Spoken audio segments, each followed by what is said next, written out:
लोकसभा चुनाव से पहले विपक्षी मोर्चे आईएनडीआईए में बड़ी दरार सामने आई है। पश्चिम बंगाल की मुख्यमंत्री ममता बनर्जी ने ऐलान किया है कि वो अकेले चुनाव लड़ेंगी और ममता बनर्जी ने आज कहा है कि कांग्रेस के साथ मेरा कोई रिश्ता नहीं है।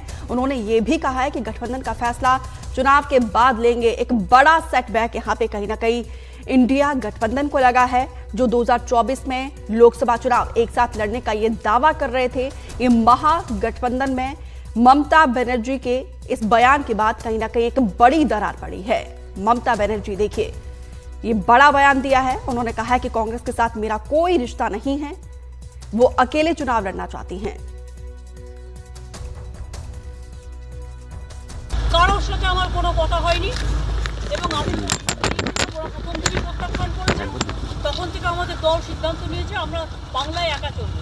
ইভেন ওরা যে আজ থেকে র্যালি করেছে আমাদের একবার অ্যাজ এ ম্যাটার অফ কার্সি আমি ইন্ডিয়ান অ্যালায়েন্স আমাকে একবার জানিয়েছে দিদি আপনার রাজ্যে যাচ্ছি না, জানাইনি। সুতরাং আমার সাথে কোনো সম্পর্ক নেই বাংলার ব্যাপারে। অল ইন্ডিয়ায় কী করবো না করবো আপনার ইলেকশন ভাববো। আমরা সেকুলার পার্টি, আমরা বিজেপিকে হারানোর জন্য যা করার জন্য। কিন্তু এখন কোনো চর্চা নেই, মিথ্যে কথা, অ্যাবসলিউটলি রং। মিথ্যেটা আমি বলবো না বলতে, অ্যাবসলিউটলি রং। কোনো কাগজ এটাকে নিয়ে পলিটিক্স করছে, এটা রং। আর একটা কথা বলতে হয়, কাজল চেপকে নিয়ে অনেকে পলিটিক্স করেছে।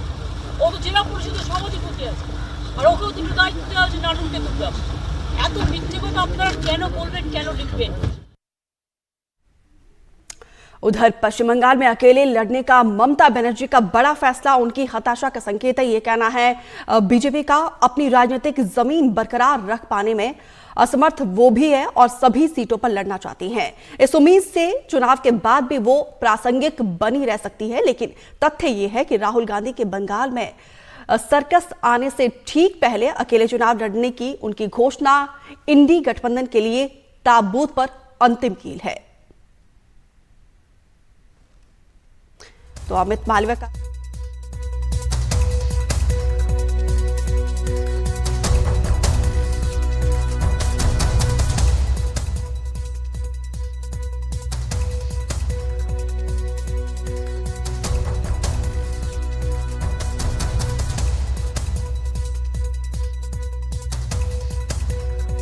इस पर हमारे सहयोगी सौरभ गुप्ता ने बातचीत की है, वो आपको सुनाते हैं।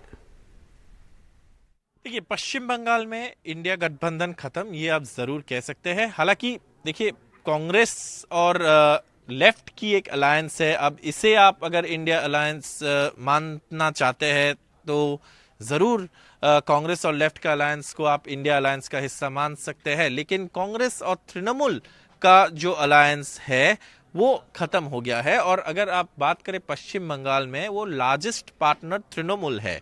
तो तृणमूल अगर लार्जेस्ट पार्टनर है और वो निकल जाते हैं, जैसे ममता बनर्जी अपने बयान में कहा कि हमारा कांग्रेस के साथ कोई रिश्ता नहीं है, पश्चिम बंगाल में हम अकेले लड़ेंगे, राष्ट्रीय स्तर पर हम देखेंगे चुनाव के बाद क्या पोजीशन है और उस वक्त तय करेंगे। तो इसका एक जो व्याख्या जरूर ये निकल सकता है कि देखिए, तृणमूल के अंदर कांग्रेस को लेकर कांग्रेस की जो ये अधीर चौधरी के जो कमेंट्स रहा है उसको लेकर काफी एक वो रहा है, अनकंफर्ट डिस्कंफर्ट रहा है। क्योंकि देखिए, यहाँ पे अधीर चौधरी जो पीसीसी प्रेसिडेंट है वो ममता बनर्जी पर आक्रामक रहे हैं। और कल जब राहुल गांधी कहा कि देखिए हमारे बातचीत चल रहे हैं, हम उम्मीद करते हैं कि इसमें कोई सल्यूशन निकलेंगे, कोई कंक्लूजन आएगा और ममता बनर्जी के साथ हमारा पर्सनल और कांग्रेस पार्टी का अच्छा रिश्ता है, उसी वक्त स्टेट कांग्रेस प्रेसिडेंट अधीर चौधरी बिल्कुल विपरीत बयान देते हैं। कहते हैं ममता बनर्जी अवसरवादी नेता है और वो बीजेपी के साथ इस चुनाव को बांटना चाहते हैं। तो ये जो कांग्रेस के भीतर जो एक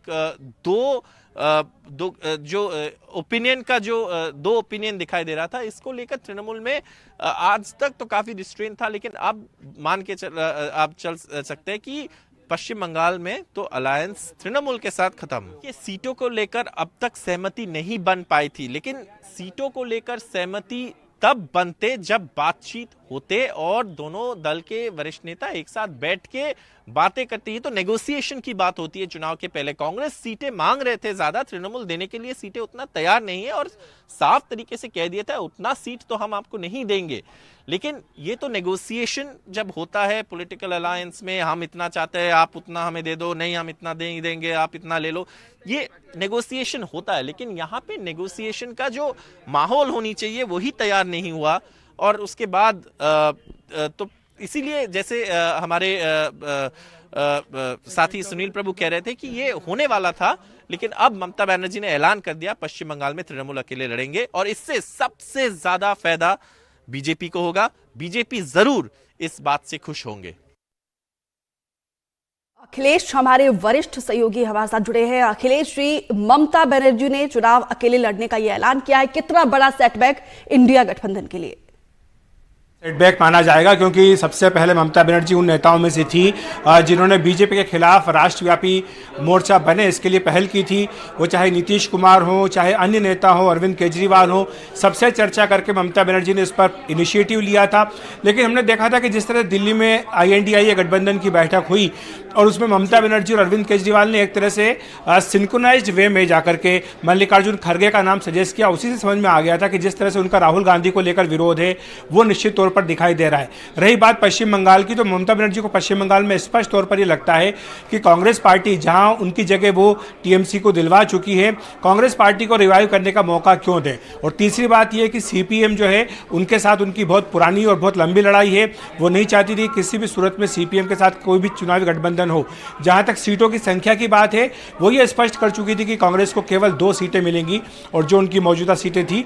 और ममता बनर्जी के इस फैसले के पीछे एक बड़ा कारण ये भी है कि हाल में जो उपचुनाव हुआ था पश्चिम बंगाल में, वहां पर जिस तरह से TMC की हार हुई, उसके बाद उन्हें ये लगा कि जो मुस्लिम वोट है, जो बड़ी मुश्किल से उन्होंने अपने साथ लेकर के वो आई हैं, वो धीरे धीरे करके कांग्रेस लेफ्ट की ओर खिसक रहा है। तो ऐसे में अगर वो कांग्रेस को के साथ गठबंधन करती और उनको ज़्यादा सीटें देती, तो ऐसे में उनका जो मुस्लिम वोट है वो खिसकता दरकता और कांग्रेस पार्टी को फिर से वहाँ पर मजबूत होने का मौका मिलता, लेफ्ट को मजबूत होने का मौका मिलता। तो इसलिए उन्हें ये लगा कि हमें अगर लड़ाई लड़नी है तो सीधे बीजेपी से 2-2 हाथ कर लेते हैं। उन्हें यह उम्मीद है, भरोसा है कि बीजेपी का जिस तरह का प्रदर्शन रहा विधानसभा चुनाव में, यह बात ज़रूर है कि वो सीटें उन्होंने अपनी संख्या काफ़ी बढ़ाई, 77 सीटों तक पहुंच गई थी। लेकिन जो बहुमत का आंकड़ा छूने का दावा बीजेपी करी थी वहां तक वो नहीं पहुंच सकी। तो इसलिए उन्हें यह लगता है कि बीजेपी से सीधे टक्कर होती है तो इसमें वो बीजेपी को हरा सकती है। लेकिन यहाँ पर कई सारे फैक्टर्स हैं पश्चिम बंगाल में जो उन्हें देखना होगा लोकसभा चुनाव में, क्योंकि एक सबसे बड़ा फैक्टर होता है लोकसभा चुनाव में वो मोदी फैक्टर होता है। तो वो कितना काम करेगा पश्चिम बंगाल में, ये भी ममता के सामने एक बड़ी चुनौती रहेगी। लेकिन जैसा कि सौरभ कह रहे थे कि जो TMC का फैसला आज हुआ है अकेले लड़ने का, इससे सबसे ज़्यादा फायदा पश्चिम बंगाल में अगर किसी को होगा तो वो बीजेपी को होगा। और नेशनल लेवल पर भी इससे जो विपक्षी एकता है वो कमज़ोर होगी और इससे भी बीजेपी को राष्ट्रीय स्तर पर भी फायदा पहुंचेगा। क्योंकि ये बात कोई नहीं मानेगा कि पश्चिम बंगाल में आप गठबंधन ना करें और आप ये कहें कि हम देश भर में गठबंधन करेंगे, क्योंकि TMC पश्चिम बंगाल के बाहर कहीं है नहीं और कांग्रेस पश्चिम बंगाल में है नहीं। तो ऐसे में एक दूसरे की ज़रूरत दोनों पार्टियों की थी और यही कारण था कि ये व्यापक एक जो सीटों का बंटवारा था इसकी बात की गई थी कि बंटवारा होना चाहिए। आपको ये भी याद दिला दूं कि खुद TMC सबसे पहले थी जिसने कहा था कि 31 दिसंबर तक सीटों का बंटवारा हो जाना चाहिए, लेकिन ऐसा जो डेडलाइन थी वो नहीं हो पाई थी। अखिलेश जी, क्योंकि 25 से ज्यादा दलों के साथ एक साथ का ये महाजुटान है महागठबंधन का, लेकिन यहाँ पे ममता बनर्जी ने खास तौर पर सिर्फ कांग्रेस को कहा है कि कांग्रेस के साथ मेरा रिश्ता ठीक नहीं है। एक तो सवाल ये है कि कांग्रेस को यहाँ पे स्पेशली कोट क्यों किया गया है, दूसरा ये क्योंकि चुनाव के मुहाने पर एकदम खड़े हैं, तो ज्यादा टाइम लेट नहीं हुआ ये अनाउंसमेंट TMC की तरफ से?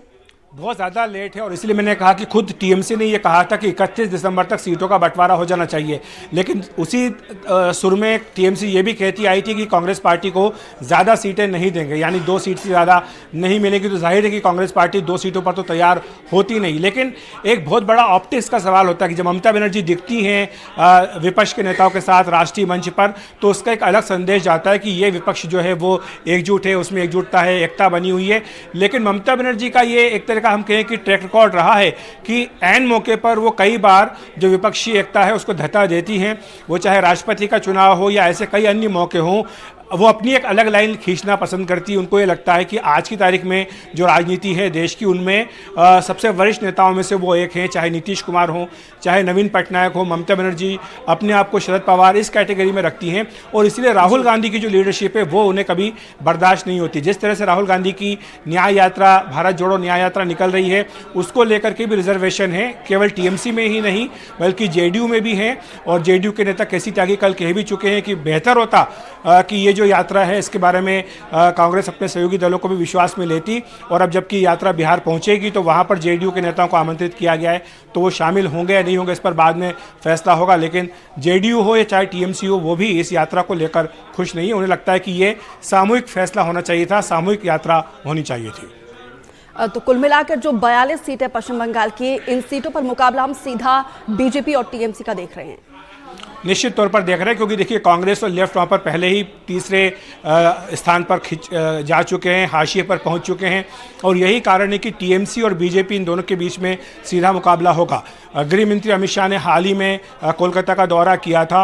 उन्होंने दावा किया है कि बीजेपी वहाँ पर इस बार लोकसभा की कम से कम 25 सीटें जीतेगी, तो ये एक बहुत बड़ा लक्ष्य उन्होंने अपने पार्टी कार्यकर्ताओं के सामने रख दिया है। और ऐसे में ये मान करके चला जा रहा है कि बीजेपी और टीएमसी के बीच में सीधा मुकाबला होगा। लेकिन जैसा मैंने पहले कहा कि जब राष्ट्रीय चुनाव होते हैं तो उसमें मोदी फैक्टर बहुत हावी हो जाता है, तो ऐसे में टीएमसी ने यह फैसला जरूर किया है कि वो बीजेपी से सीधे दो हाथ करे। लेकिन जब वोट बटेंगे, लेफ्ट और कांग्रेस में भी कुछ वोट जाएंगे, तो ऐसे में बीजेपी को इसका लाभ मिलता हुआ दिख रहा है।